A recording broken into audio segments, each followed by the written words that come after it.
পররাষ্ট্র উপদেষ্টা তৌহিদ হোসেন সিপিডির একটি অনুষ্ঠানে কি বলেছেন তার বিস্তারিত বর্ণনা এসছে প্রথম আলোতে। সেখানে বলা হচ্ছে, শুধু ভারত নয়, সারা বিশ্বেই সংঘবদ্ধভাবে অপপ্রচার চালানো হচ্ছে। পররাষ্ট্র উপদেষ্টা, আসলে আপনি ভারতের কয়েকটা চ্যানেল দেখেন, মনে হবে যে শেষ, এই মতোই পড়ে গেল এবং জঙ্গিতে ভরে গেছে। আর এবং ভারত ঘিরে ধরছে। আমি কিছুক্ষণ আগে দেখছিলাম যে ভারত নাকি ঘিরে ধরছে, লালমনিরহাটে ডিপ্লয় হচ্ছে 35,000 সৈনিক, অমুক তমুক। আজগুবি এই সমস্ত খবর।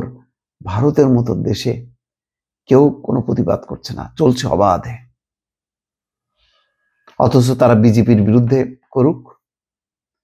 বিজেপির আমলে তো বলা হচ্ছে যে গণমাধ্যমের স্বাধীনতা নেই, কিন্তু বাংলাদেশের বিরুদ্ধে অবারিত স্বাধীনতা তাদের সবারই, কারো সেখানে কোনো সমস্যা নেই। বিজেপির বিরুদ্ধে এক লাইনও কেউ বলতে পারবে না, কিন্তু বাংলাদেশের বিরুদ্ধে পারবে। বাংলাদেশের গণ অভ্যুত্থানের ঘটনায় ভারতীয় গণমাধ্যম খুবই অখুশি বলে মন্তব্য করেছেন অন্তর্বর্তী সরকারের পররাষ্ট্র বিষয়ক উপদেষ্টা মোহাম্মদ তৌহিদ হোসেন। তিনি বলেছেন, ভারতীয় গণমাধ্যম প্রমাণ করতে চাচ্ছে বাংলাদেশের সংখ্যালঘুদের উপর নিপীড়ন চালানো হচ্ছে এবং তালেবান ঘরানার সরকার আসতে যাচ্ছে। এ ধরনের অপপ্রচার দুই দেশের জন্য ভালো কিছু বয়ে আনবে না।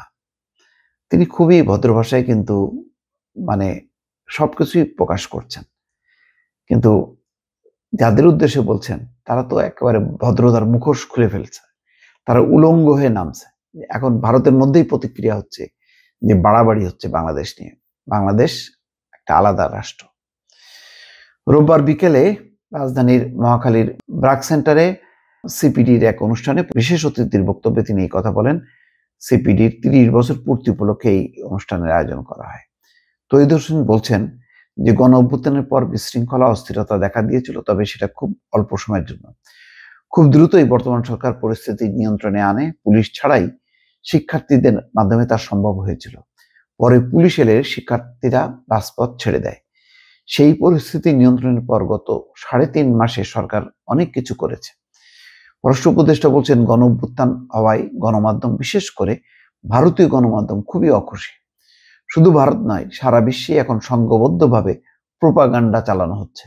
তারা প্রমাণ করতে চাচ্ছে যে বাংলাদেশের সংখ্যালঘুদের উপর নিপীড়ন চালানো হচ্ছে, তালেবান ঘরানার সরকার আসতে যাচ্ছে ইত্যাদি, যা খুবই অন্যায্য। বাংলাদেশের মানুষ মনে করছে কোনো ভুল না করেই তাদের ভুক্তভোগী করা হচ্ছে। উল্লেখ করে পররাষ্ট্র উপদেষ্টা বলেন, এর নেতিবাচক দিক হলো এর কোনো পক্ষকেই ভালো কিছু দেবে না। এসব বাংলাদেশের জন্য ভালো কিছু বয়ে আনবে না, ভারতের জন্য ভালো কিছু বয়ে আনবে না। দক্ষিণ এশিয়ার বাইরেও সিপিডির ভালো যোগাযোগ আছে উল্লেখ করে পররাষ্ট্র উপদেষ্টা বলেন, এই যোগাযোগকে কাজে লাগিয়ে সিপিডি তুলে ধরতে পারে যে বাংলাদেশ কি করছে, বাংলাদেশের ভেতরে সত্যিকারের অবস্থা কি।